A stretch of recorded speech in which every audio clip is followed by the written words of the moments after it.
Do we have this now? Okay, cool. Good, good afternoon, good evening, or good night, depending where you are in the world. This is, for those who don't know, the Evan Studios weekly podcast. It was almost not weekly this week, but we still managed. And I'm your host, Stark, again, for those that don't know. Man, I'm having the worst day. So before we get into that, everything Evan Studios related, I had to go to the bank to deal with the business account, and then I had to go to the accountant, which is like an hour drive, and then I had to go to the finances before it closed, and then basically just a bunch of shit. And it's raining, it's winter. I'm in Portugal. It's horrible. It's horrible to the point where my government just sent people a text message saying the situation of the weather is going to be kind of garbage for the next 48 hours, like the civilian protection thingy. But that out of the way, it's almost 8 p.m. here, and we need to get a podcast going. I know that a lot of you are expecting the podcast to keep you guys company for a little bit, and I don't want to be that guy. I also don't like when I'm expecting an anime episode in a week and they're like, oh man, sorry, it's delayed. And since 2025 is going to be the year of delivery on the respective days, here we are.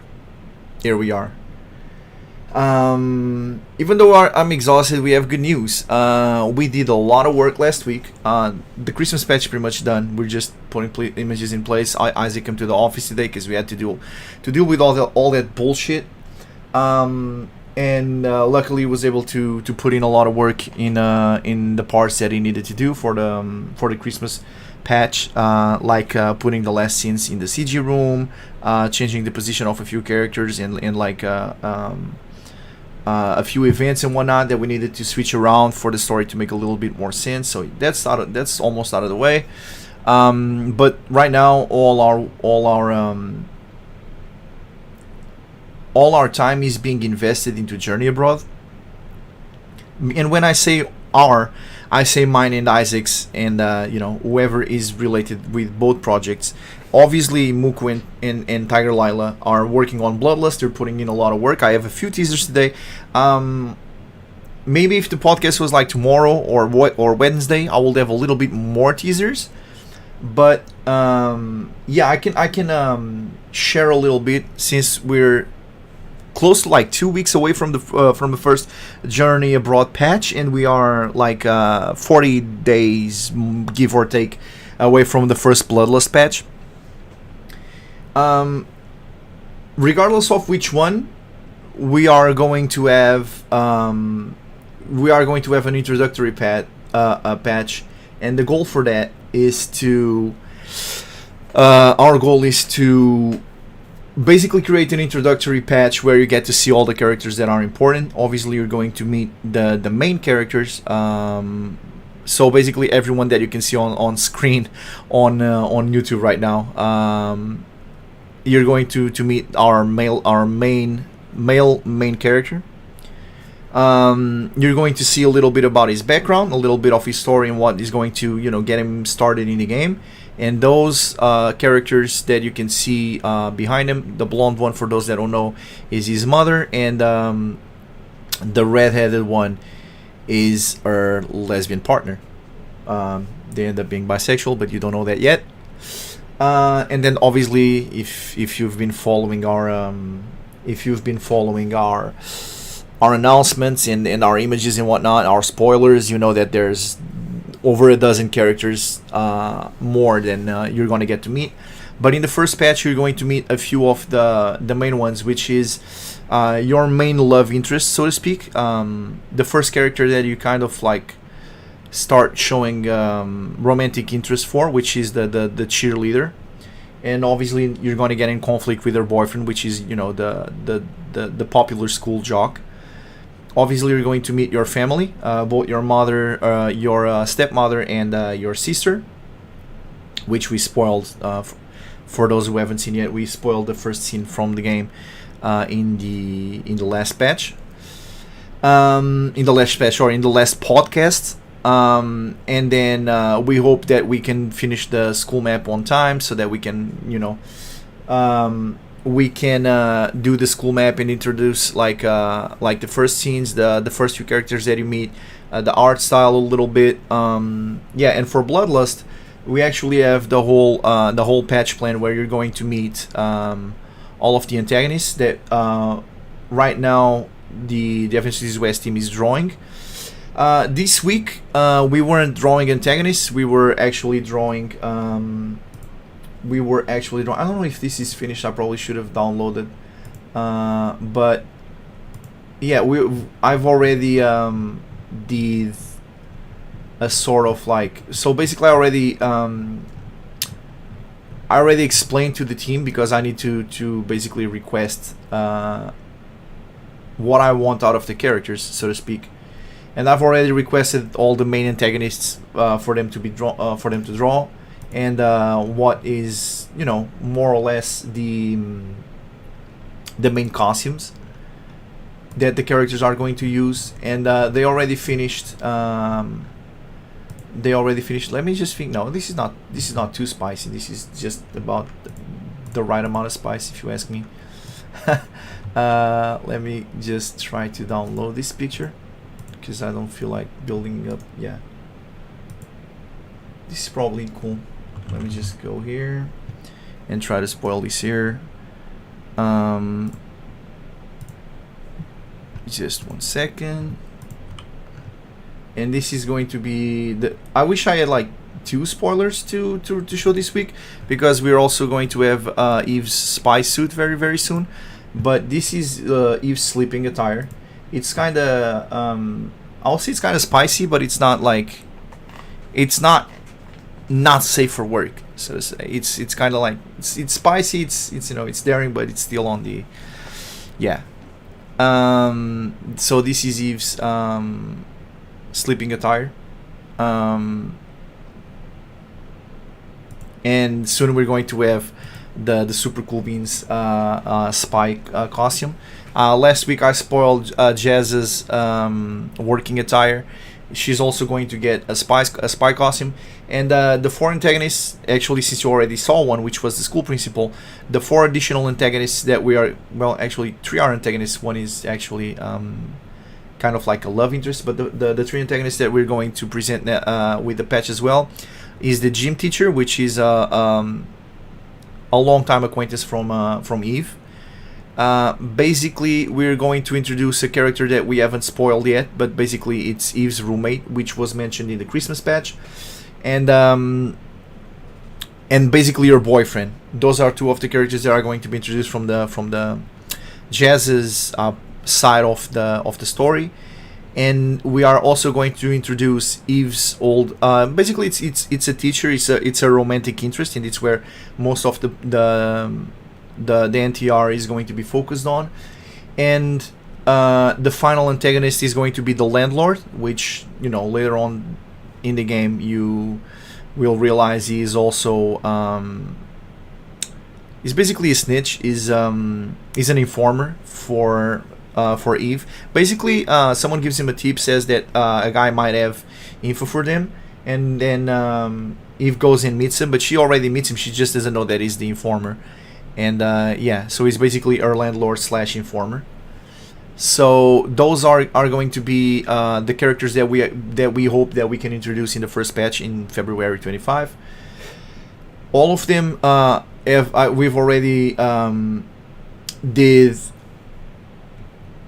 like the profiling, which is like, it needs to look like this. It's supposed to appear like this type of character, etc., etc. This guy is gonna be wearing like a wife beater. He's in certain shape, whatever. So along the next few weeks, we are going to be spoiling those characters. One of the characters, which is the landlord, we actually are not going to draw him. We're just going to draw the clothes for him. We are going to use the runner-up style in order to, because I know that there were a lot of people disappointed, because both the first place, when it came to selecting who will be the main antagonist of Bloodlust, or the school principal, so to speak, that character had it won by a wide margin, both in terms of the body and the face. It won by a wide margin. It had like 50% of the votes, but the other 50% of the votes could be split between all the other characters, and obviously it wasn't. The second place also had something like 30 plus something percent. I'm just saying out of my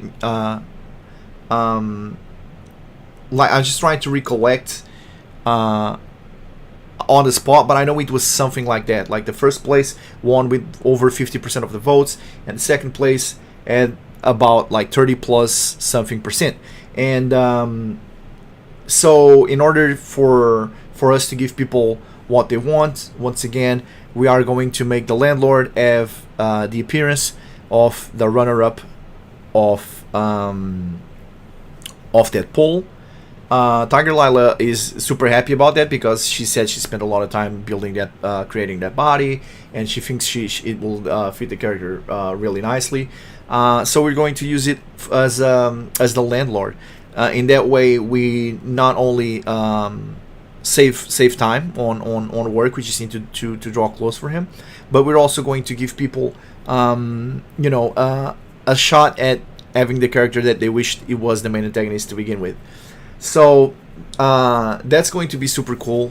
We're going to have all of the characters for Bloodlust, or at least the main characters, presented on and spoiled on probably the next few podcasts. Also, everything happens to me. You might notice that the 20 from the January 20 is completely different lettering, and Ayami looks a little bit weird, and that's because when I was creating the preview for last week's podcast, I accidentally overwrote the project, and now I'm going to have to do the whole thing again. So boom, that's what I get. It's basically just a lot of work lately, but yeah, man, it's been very tiresome, but at the same time, it's been very rewarding. Being able to work on what you love is truly a blessing. And yeah, making these games, especially when it comes to Journey Abroad, we are being very creative and very ambitious when it comes to the project, but we feel like when people start playing and whatnot, they're going to see that it's going to be absolutely worth it. There's a lot of work and a lot of love going into these games, and when it comes to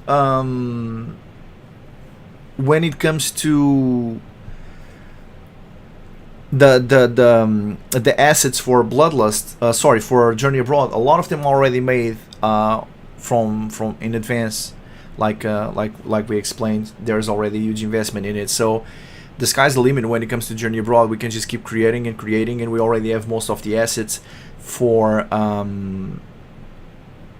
the busts, for the actual hentai scenes. When it comes to menus and whatnot, we probably might have to do another investment there, but we hope that we are a little bit financially better when we actually have to do that. So there's going to be a few limitations early on, but nothing that stops the game from actually being enjoyed and the story to progress and the hentai scenes from happening. We have already a bunch of hentai scenes created, animated, and just ready to deliver. Right now we're super excited. I'm equally excited for both projects. I want to start seeing some art for Bloodlust to start coming out, because right now all we have is mostly busts and outfits and whatnot. The only image that we have that we can consider anything closer to what an enticing will be was the teaser for Eve's young look. For the past Eve part of the game, which we're still kind of like trying to figure out how we're going to play it out. I have a main idea where before doing certain events, you are going to be Eve is going to be reminiscing, and depending on the choices you make while reminiscing, and also, obviously, spoiler alert, you will be able to have intercourse with Eve as a younger character. Don't worry, she's legal. She's in the university. So when you make decisions as young Eve, it's kind of like the butterfly effect, and it opens more possibilities for older Eve. Now, like I said before, for Bloodlust, we don't want to make the game too complicated.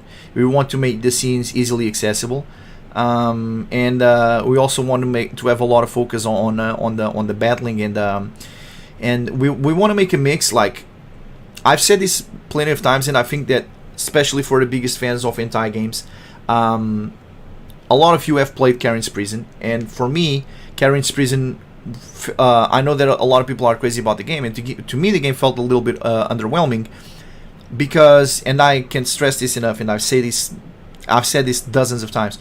For me, context and the story and the background behind an hentai scene is incredibly important. So just being a turbo slut doesn't do anything for me. And there's a bunch of characters that add like a background that Karen could have interacted with.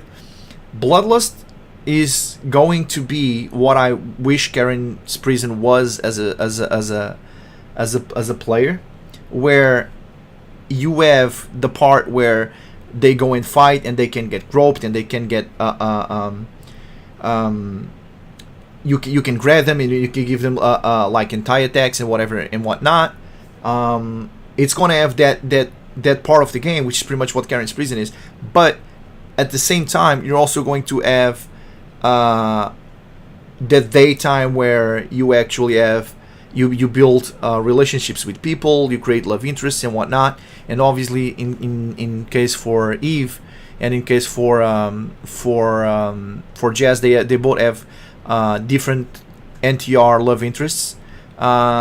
When it comes to Jazz, it's going to be a little different. I think that some of you that already played the current version of the Christmas patch already picked up on a few details when it comes to Jazz.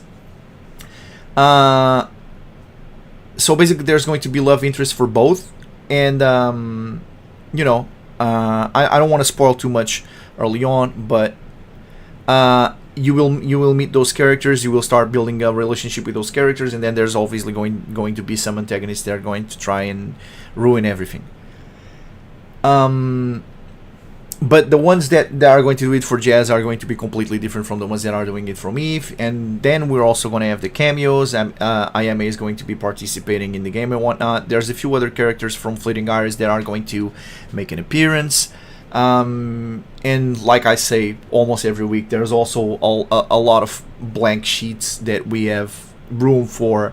Let's just see what people think about a certain character or a certain storyline, and see if we should develop it more. But like I also said in the past, we don't want to spend too much time working on Bloodlust. There's, especially when it comes to Wellness Chronicles, not as much as the Dreamville Saga, but when it comes to Wellness Chronicles, as most people know, we have at least two to three games that we want to release that are sequels, in a sense, to Fleeting Iris and Bloodlust, where we need to have our basically our game where we have our succubus superpower Luna trying to stop the zombie apocalypse from happening, and obviously in the end there's a canonic ending where you fail to do it. You basically do a lot of good stuff that is going to matter later down the road, but you're gonna fail because that's what establishes the last game, which I can say how excited I am to be able to build that if we actually get to that point, because I have so many crazy good ideas for that game. And that game is going to have everything from NTR to all the fetishes that you can possibly imagine, because it's a post-apocalyptic world, and all bets are off. Essentially, there's room for everything. There's room for super exciting gameplay elements, which is something that people don't consider a lot when making hentai games. Obviously, a lot of people are like, listen, just draw sexy characters and a nice background story and deliver it. And the game just, like, allow me to skip it. But I feel like in a post-apocalyptic scenario, there's plenty of base management, stat management, basically real life sim. There's so many components that you can add in terms of gameplay, and in terms of scenarios, there's a mix of like real real life scenarios. There's post-apocalyptic desperate scenarios. Depending on how you build your character, you can have someone that might be more willing to do some stuff, might be more willing to kill people. They are more cruel. They are able to do stuff that if you make like kinder decisions early on, you are not able to do more cruel acts later down the road. Basically, just the last game is something that I have spent hundreds of hours designing and planning and whatnot, and I just want to get there eventually. Else we will probably spend like if I could live forever, I will probably spend 10 years working on each game. But Bloodlust, we like worst case scenario, we want to wrap it up in 1.5 to 2 years, like tops. I want to be like 42 and already working on the third game, and at least by the time I'm 44, 45, I want to be working on the technically last game. What comes after that and what comes at the same time is definitely is 100% going to depend on how much support we're going to get, because obviously there's plans for Fleeting Iris 2. I'm also super excited for that one. There's a lot of stuff that we scrapped from Fleeting Iris because the game was obviously getting huge and we needed to finish it somewhere. And there's a lot of stuff that people know. Why wasn't this delivered? Like, we still have things to add to the remake of Fleeting Iris. People want to see a Jack only route where the things actually go well. People want to see more from Robert actually being present when the anti-scenes happen, almost catching Ayame in the act, receiving little hints here and there. There's a bunch of stuff that people want to see still from Fleeting Iris. There's a bunch of scenarios. Ayame going to a farm, Ayame going to Arthur's hometown. There's a bunch of scenarios that people have suggested and people said that they wanted to see, and we definitely have all of that planned. So it's really going to depend on how much support we get, and if we can get more people to help Muko and Tiger Lila. Meanwhile, and who knows, maybe AI advances enough to where it can almost replicate their art style. Right now, it's far from being there. AI is repetitive. It's tired. It's always the same stuff. But even if it is something as simple as like coloring, like if you can draw it, the whole thing, you draw all the outlines, and then you just tirelessly train him over and over and over and over to the point where it can replicate just the coloring. That already will be a massive amount of effort and amount of work that we could get away from our team, so that they could focus on other stuff. But we will never water down the quality of our games just for the sake of speed. We never did that, and we're not going to start now. We're not going to introduce AI until you can barely tell the difference if we are working with AI or if we are working on basically just coloring. That's really important for us. Foster, what's up, bro? Good to see you guys in the chat. It's always good to see you guys in the chat. Farming Armand is my wish in Fleeting Iris 1. Yeah, we also need to finish Armand's storyline. Basically, for those that played a certain route, you know that at the end, when Melvin gets arrested, you see Chloe, and she tells you, "I need your help to catch the actual like big bad guy that was behind the whole stuff." And there's more to be had in the Armand route, which is going to be focused mostly on BDSM and those type of scenes. So yeah, there is so much work that still needs to be done, and there's so many games. I don't want to try to rush this one just in order to get to the next one.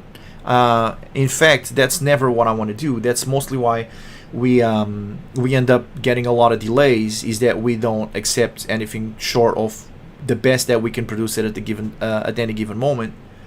And sometimes that costs us, a lot of speed. But we definitely care more about quality than quantity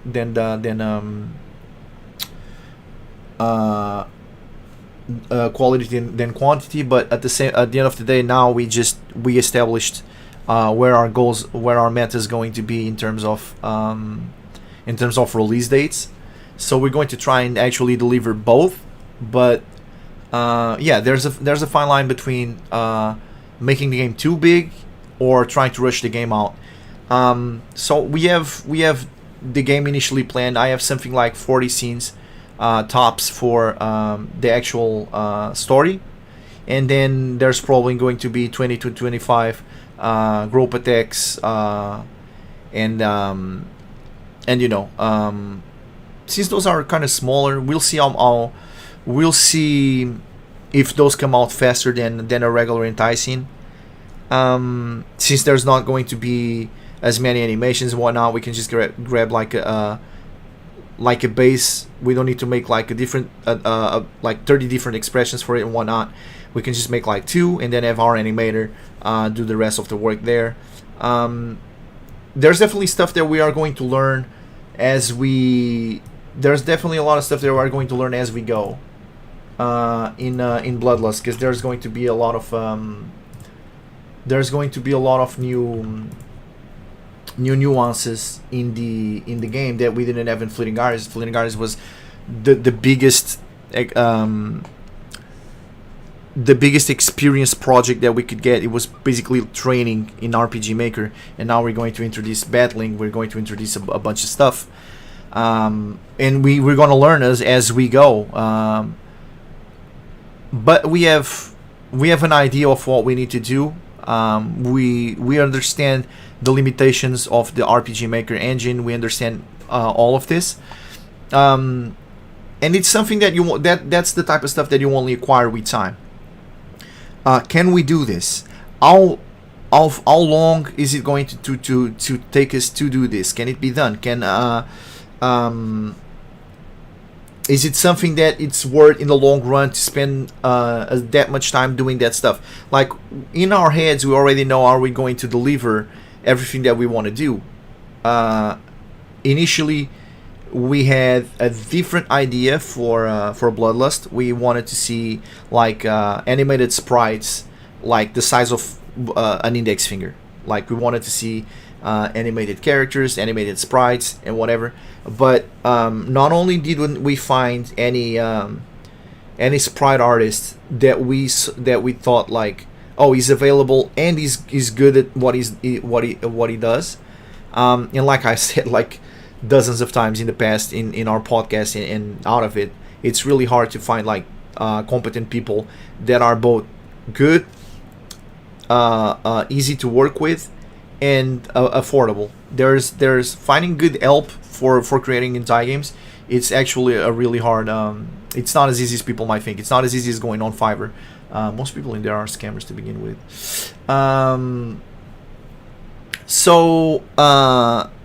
We have an idea of what we want to do, and we think it's going to look super hot. And luckily, we now have a guy in our team that can do a bunch of coding like super fast, super competently, and so we're not very worried on how we're going to deliver the menus, how we're going to deliver the battle system. We have confidence in our team, and we know at the end of the day it's going to look super sexy. So Bloodlust is definitely going to be super cool. Journey Abroad is going to be like a live sim. Journey Abroad is the typical.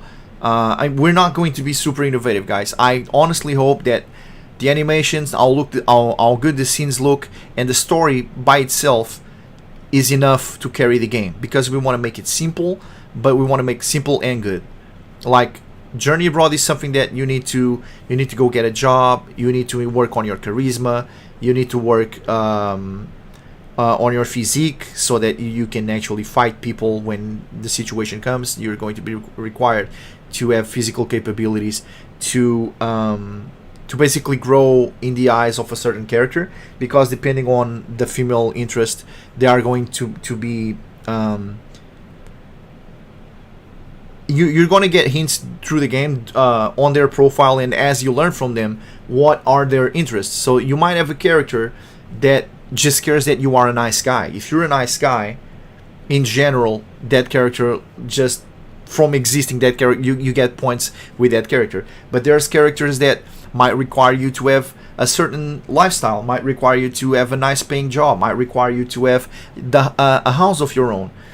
There are some characters that need to see you performing high in terms of grades in school. There's other characters that want to see you join the football team, or performing great in the gym classes and doing stuff that is associating with physical capabilities. So depending on the characters, you're gonna have to be you're gonna have to be growing different aspects of your life, and you're going to have to be devoting the days to raise those stats. And then once you raise those stats to a certain point, you can finally progress with different characters. So that's pretty much what the gameplay of Journey Abroad is going to be.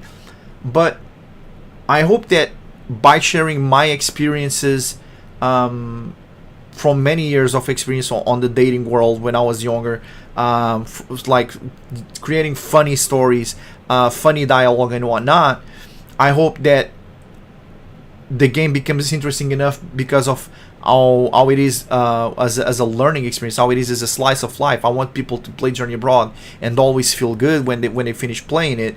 And I hope that people can learn a little bit from me, as I've learned to, from a lot of different people. I'm 39. At the point I'm about to turn 40, I can probably say so myself, but I have a little bit of experience when it comes to to the dating life. I got Riz, and I want to be able to share some of the Riz through the game. I want to be able to share some insight, like, what will you do to get a character like this? What will you do to get a character like this? Oh, this character is a high type of status quo type of character. This is the things that she's interested in. This is the type of way that you should talk to her, and have that for different characters. Have our character being a little bit of a chameleon, is going to learn a lot from his sister, which is going to give him a lot of advice. This is how you should behave when you act with a character like this. You can talk to all the women the same type of way. And obviously, depending on what your goal is with a different character, with a different female character, there's people that just want you, to be honest, and there's other people that it's like, listen, I'm here playing a part because I want to seem like the type of guy you will be interested in. But in the end, I want things to turn around, and your character to end up being honest. Even though early on it might be like a fake it until you make it. I think all of us in life, if we want to be approachable, we need to be able to relate with all types of people, and that's pretty much what the game is going to be about. You're going to grow in many different aspects, and you're going to be able to be approachable in all sorts of scenarios, by a ratchet girl, by school principal, by your Mexican teacher. You're going to have to be able to kind of seduce all of them. And the game doesn't have, obviously some characters are going to be slightly easier to seduce than others, especially because, let's be honest, if this game was planned like 10 plus years ago, that was the idea. Once I started playing games, Journey Abroad was already something that I was considering doing, and at the time people weren't as promiscuous. Like, women know what they want a lot more nowadays. There's a lot of women that are much more willing to join like a sex app and just hook up with you and whatever, even though you don't barely know each other. Way back in the day, you actually had to like seduce most of the women that you wanted to pursue, intercourse with, or you know. Um, so obviously there's going to be some adjustment to the current era, where basically some characters are going to be a lot more upfront when it comes to like sexuality and whatever. We definitely have characters that are like that, but they too have their strong points. And then there's characters that you're gonna have to work hard to get, because they know their value, and they want to make sure that you show yours before they give you a chance.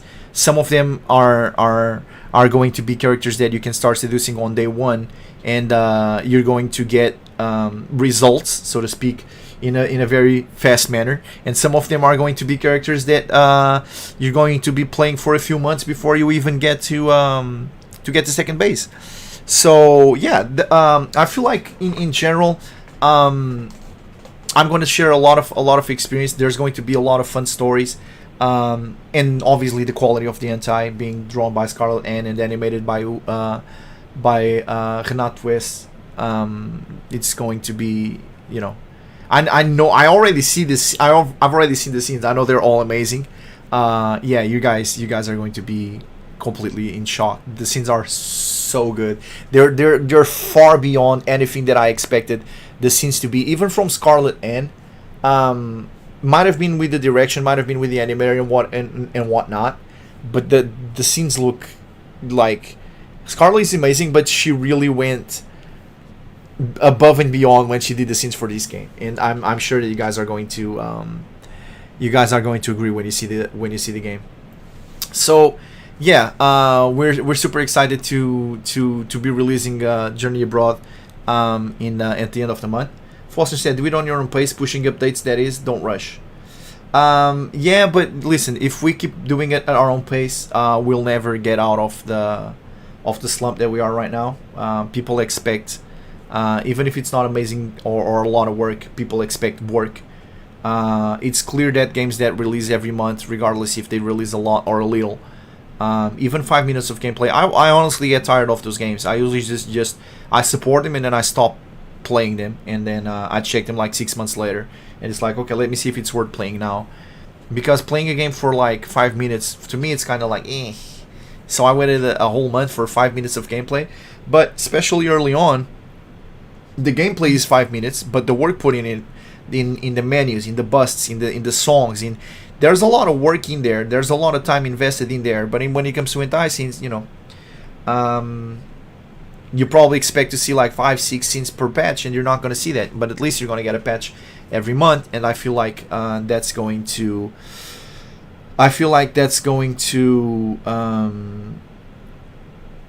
make us grow. And if it doesn't, well, we tried. So yeah, for those that got late to the podcast, make sure that you check the Eve spoilers somewhere in like 10 minutes in, maybe. Go check it out.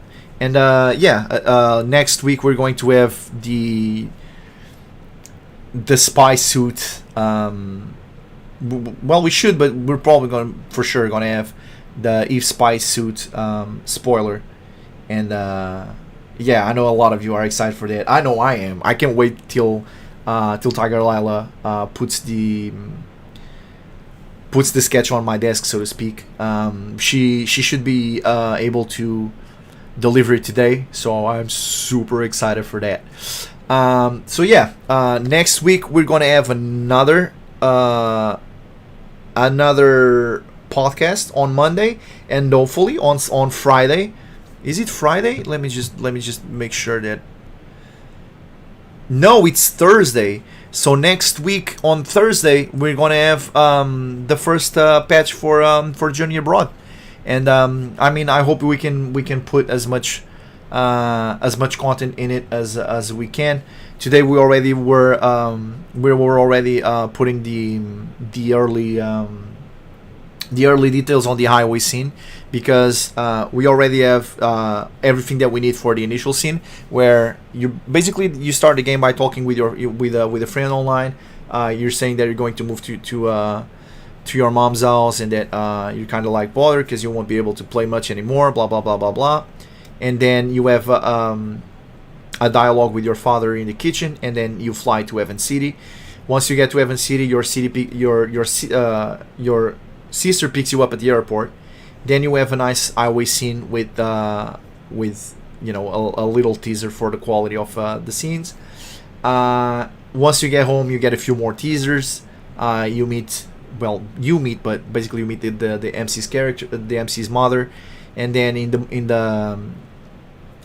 the next day, you're going to get ready to go to school, and that's probably where the game should end, because the school is a massive building, and we probably won't be able to finish it by the 30th. And then after the 30th, we need to start diverting all our time and all our effort to Bloodlust, so that we can release Bloodlust on the 25th.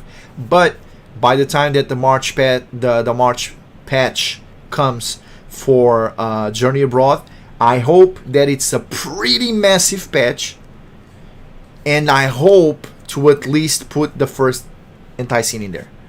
There's going to be a few teasers for sure, like some kissing, some nudity, but I really want to push it all the way to the first anti-scene and the first scene with your love interest. I hope to have that by March. And we're going to be able to reuse a lot of work from Bloodlust to that's what we were kind of like banking in, because the school is going to be actually it's going to be required to be able to release the first Bloodlust patch, since it's so important for the game there. Obviously most of the game is going to be happening in the school, so we might use the same school from Bloodlust in Journey Abroad, which obviously being the same school in the same city makes sense.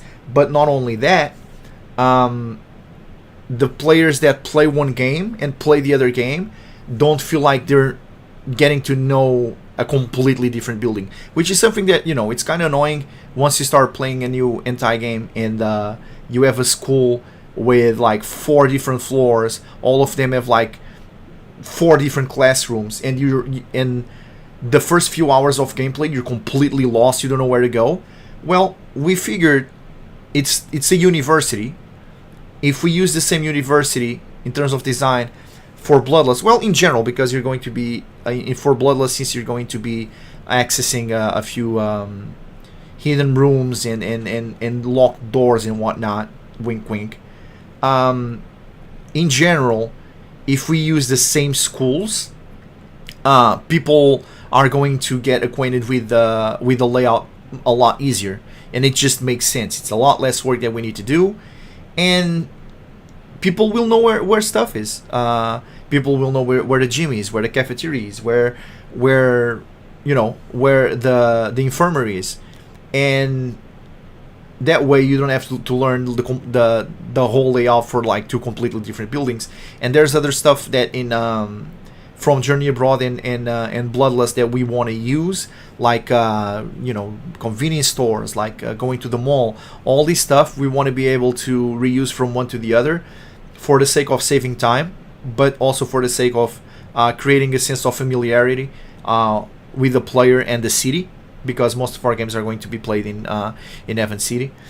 And it's going to be super fun when you are in Journey Abroad and you have a cameo where you need to go to Robert and Ayami's house, and you know where the house is. For those that played Fleeting Iris, obviously we're going to improve the maps a lot, and the world map and whatnot. The fast traveling through the world map is going to be far superior than it is in Fleeting Iris. But it's going to be super cool that you already know where this character is, where you might find this other character, where this building is, and then you know the layout of the building. So, yeah, we're super excited for that. Yeah, that's it. I feel like I've already explained most of the work that we're doing this week and what to expect for the patches. Hello, Postal Dude. I think that's hello. Do it in your own pace. Yeah, already read it. Nice. Looking forward to the teaser of the spy suit. I was actually just typing in an idea for the outfit that I had been thinking. Don't worry, you won't be disappointed. Yeah. man, I'm super excited for that. Tiger Lila is probably going to put that in my desk because she finished the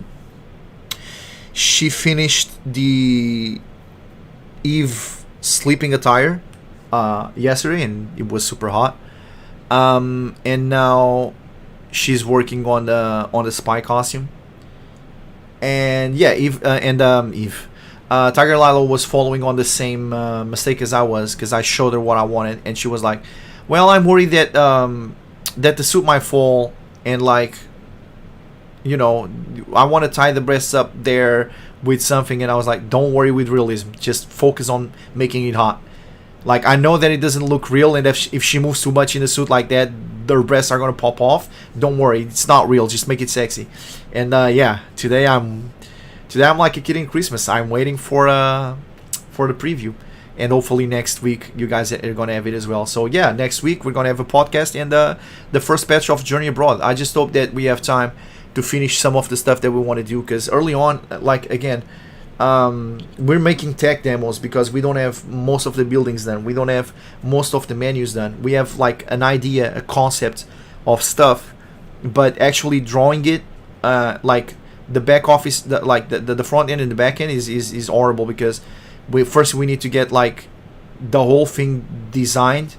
Then we need to decide how it looks. We need to draw it, and then we need to send it to our scripter to be able to code it and whatnot. It's a long process, but there's going to be a lot of placeholders, a lot of you're going to be able to see most of what's supposed to happen in the game, but at least the most important maps, which was the initial maps, the MC's house, the backyard and whatnot, all of those have been fully completed.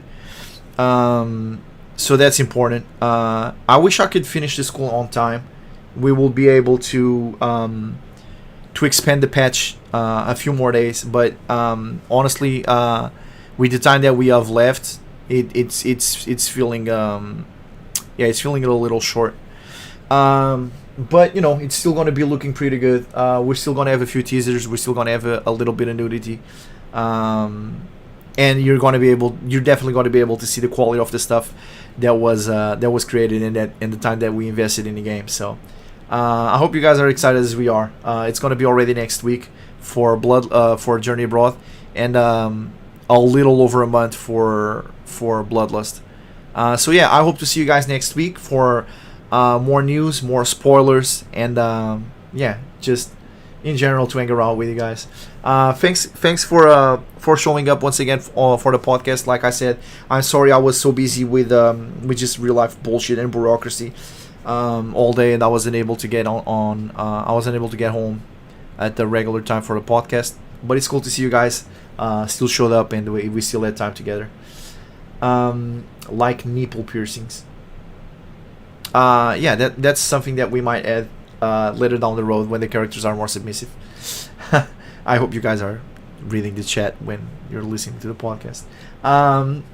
Anyway, that's all for this week. I hope you guys enjoyed the podcast. I'm super tired. I'm gonna take a shower and just go to bed right away. I don't care. It's 8:30 p.m. I'm not even hungry, man. I'm so tired. I'm not even hungry. I just want to drink water, take a shower, go to bed. I hope you guys, regardless, even though I'm super tired and I sound sick, I hope you guys still enjoy the podcast. I definitely enjoyed sharing it with you guys. It's always a pleasure. So once again, you know what it's going to be. Stay healthy. Much love. I'll see you guys next week. Take care, guys. Peace.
君